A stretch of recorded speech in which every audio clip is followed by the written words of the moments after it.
లేకపోతే వెహికల్స్ పైకి లేపి ఫీట్స్ చేస్తూ ఉంటారు. జోష్లో భాగంగా చేస్తున్నారు కానీ ఆ జోష్ ఒకవేళ మితిమీరితే ఏదైనా ప్రమాదానికి గురైతే వాళ్ళ కుటుంబాలు, ఎదుటి వాళ్ళ కుటుంబాలు జీవితాలు మొత్తం కూడా నాశనమే పరిస్థితున్నది. దీన్ని అడ్డుకోవడం కోసం ఏం చేసినా వరంగల్ ట్రై సిటీలో సిపి గారి ఆదేశాల మేరకు కాజీపేట, హన్మకొండ అండ్ మన వరంగల్లో కూడా ఈ ప్రతి జంక్షన్లో కూడా ఈవినింగ్ మనకి 9 నుంచి కంప్లీట్ ప్రతి జంక్షన్లో కూడా మనము డ్రంక్ అండ్ డ్రైవ్ చెక్ చేస్తాము, వెహికల్ చెక్ చేస్తాము. దీంట్లో ఏంటంటే మెయిన్ ఫోకస్ ఏంటంటే కేవలం మెయిన్ డ్రంక్ అండ్ డ్రైవ్ మీద ట్రిపుల్ రైడింగ్ ఎవరైతే చేస్తారు, తర్వాత పెద్ద వెహికల్స్ ఆంకించడం అలాంటివి కట్టడానికి ప్రయత్నం చేస్తున్నాం. అందరూ ఆనందంగా ఉండాలి, కానీ దాంట్లో మనం భాగం కావాలంటే మన వల్ల తప్పు జరగకూడదు, ఎదుటివాడికి మన తప్పు చేసే ఆస్కారం వద్దు. ఒక నష్టం జరిగినా బాధపడే కానీ నష్టం జరగకముందే ప్రయారిటీ బేసిస్లో కనుక మనము prevention is better than cure, దీన్ని బాధంగా తీసుకుని మనం ప్రివెంటివ్గా ఈ స్టెప్స్ తీసుకుంటున్నాం.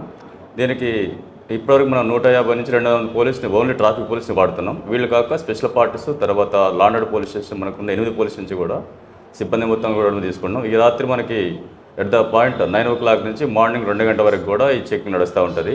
దీని మోటో ఏంటంటే ఎవరు కూడా తన ప్రాణాలు కోల్పోకూడదు. లాస్ట్ టైం మనం 2023లో చూసినాము, అర్లీ మార్నింగ్ 2:30కి వచ్చి డ్రంక్ అండ్ ఇద్దరు పిల్లలు వచ్చి యూత్ పిల్లలు రోడ్డు కొట్టుకుని చనిపోయినారు. ఓన్లీ సెల్ఫ్ డ్రైవ్ స్పీడ్తో వచ్చి స్కిడ్ అయి పడిపోయినారు.